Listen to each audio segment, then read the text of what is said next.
Hello student, in this lecture we are going to start exercise 7. Okay, exercise 8 student, not exercise 7, which is given in our textbook on page number 103, right? Let us start. Transactions of bank. Student, transaction with the bank divided into two category.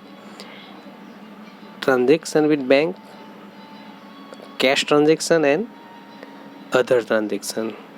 There are two cash transaction with the bank. If cash deposited into bank, and number two, cash withdrawn from bank. When cash deposited into bank, bank is receiver, so bank account debit to cash. And when the cash withdrawn from bank, then cash account debit to bank account, because bank is giver. Some other transaction with the bank, like that check deposited with the bank. When check is received from debtor and deposited into bank, then bank is receiver, bank to person. And when check issued or amount paid by check, then bank is giver, so credited to bank account.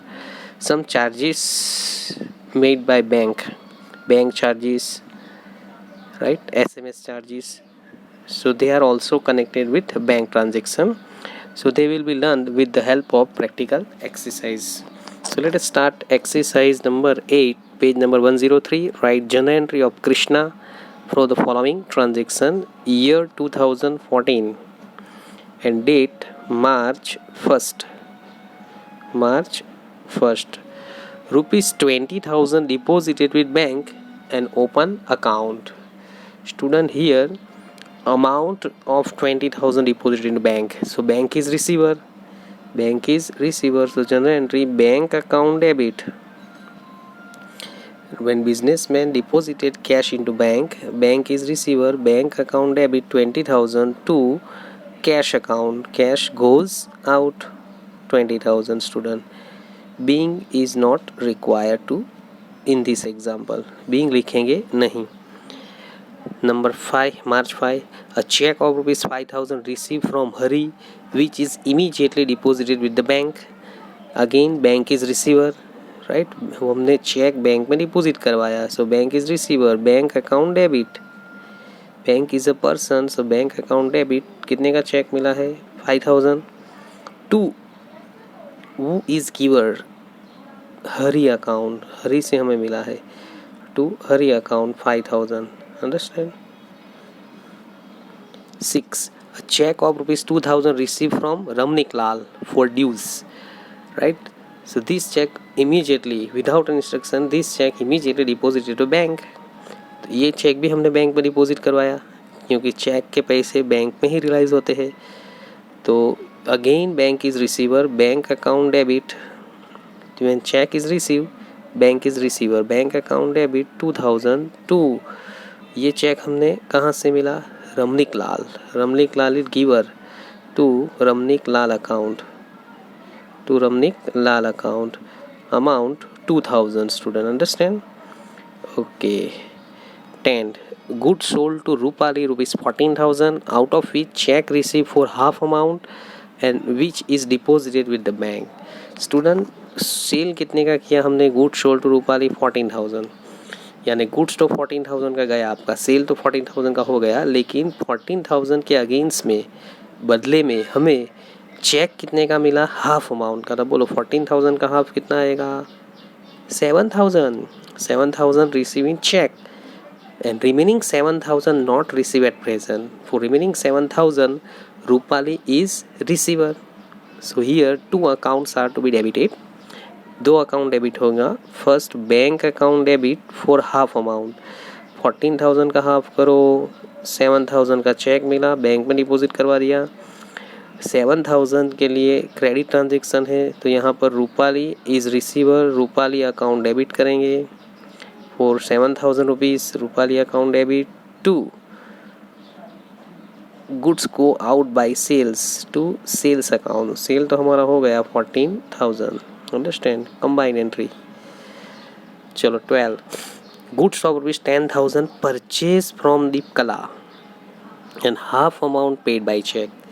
So you can see that here goods of 10,000 purchase, यानी 10,000 का goods purchase कर लिया. Payment कितना किया? Half यानी 10,000 का half करो कितना आएगा? 5,000 का पेमेंट किया. 5,000 बैंक में से देंगे, चेक दिया. रिमेनिंग 5,000 के लिए दीपकला इज गिवर. चलो कंबाइन एंट्री क्या करेंगे? Goods come in by what reason? Purchase. So purchase account debit कितना? 10,000 कर देंगे. Purchase account debit 10,000 to bank account half amount का हमने चेक दिया है. कितने का चेक दिया होगा? 5,000. And for remaining half amount Deepkala account credited because Deepkala is giver. Deepkala is giver. Understand? Yes. चलो 15. Rupees 400 withdrawn from bank for personal expense. Personal expense means drawings. And rupees 800 withdrawn for office expense. Two amount withdrawn from bank. So when goods with cash withdrawn from bank for personal use, in that case owner is receiver. Which account debited when owner is receiver? Drawings account debited, student. So drawings account debit 400 for office use, 800 office में पैसे आ रहे हैं. Cash comes in to the business. Bank में से पैसे कहाँ आ रहे हैं? बिजनेस में आ रहे हैं. तो 800 कैश अकाउंट डेबिट करो. और this total amount given by bank, कहाँ से हमने विड्रॉन किया है? Bank is giver to bank account 1200. Student understand? 18. Life insurance premium 300 and fire insurance premium 450 paid by check. चलो यहाँ पर क्या होगा? तो लाइफ इंश्योरेंस प्रीमियम है ना स्टूडेंट, वो तो पर्सनल एक्सपेंस है, while fire insurance premium is a business expense. So when personal expense paid from business, then owner is receiver. So again drawing account debited for life insurance premium. Life insurance premium is a personal expense. So drawing account debit 300. और जो fire insurance premium है ना वो तो business का expense हो गया. तो insurance premium account debit business expense. Insurance premium account debit 450. Fire insurance premium generally taken for goods और एसेट्स. गुड्स और एसेट के लिए फायर इंश्योरेंस प्रीमियम लिया जाता है जो बिजनेस एक्सपेंस है. And both the amount paid by cheque. Bank is giver. Bank हमारे अकाउंट में से पेमेंट करेगी. कितना पेमेंट करेगी? 750. राइट. चलो 20. Bank has approved overdraft of 25,000. Student approved mean sanction, granted. Bank में से मैनेजर ने हमें फ़ोन किया है कि आपका बैंक ओवरड्राफ्ट क्या हो गया है? अप्रूव्ड हो गया है. Right. It is not a transaction, it is non economic transaction. It is non economic transaction because there is no exchange. अभी हमें फ़ोन आया है, अभी हमने वो बैंक ओवरड्राफ्ट विड्रॉन किया नहीं है. तो लिख देंगे it is non economic transaction. Non economic transaction not recorded in the books of account. कुछ भी नहीं लिखेंगे, अमाउंट भी dash. 25. Bank has credited interest of rupees 250. credited interest of 250 and debited bank charges rupees 100. Student, here bank credited interest in our account and it is informed through bank advice और passbook. हमें बाद में पता चलता है कि bank ने हमारे अकाउंट में पैसे क्रेडिट किए हैं. राइट. तो ये हमारी इनकम हो गई, income. And this income credited in our bank account means हमारी बैंक बैलेंस इंक्रीज हो गई. Our bank account is receiver. और bank account is receiver. Remember that bank हमारी नहीं है, बैंक में जो अकाउंट है ना वो हमारा है. तो बैंक में हमारा अकाउंट है, उसमें पैसे आए हैं. So our account is receiver. So bank account debit 250. Bank is 2. Income हो गई bank interest account. Income nominal account and income credited to bank interest account 250. Understand. और सेम डे 25 को और एक एंट्री करेंगे. 25 को क्या? Debited bank charges. Bank charges is an expense. So bank charges account debit दोनों इनवर्स है, combine नहीं कर सकते, एक इनकम है एक एक्सपेंस है। तो bank interest income and bank charges expense, bank charges account debit to bank account, amount आपकी आएगी 100 understand. And last 31, a check of rupees 5000 issued for foreign visit of son, foreign कौन जा रहा है, son of owner from business. अब son foreign जा रहा है तो ये तो पर्सनल मैटर हो गई, और personal payment made from bank, business bank.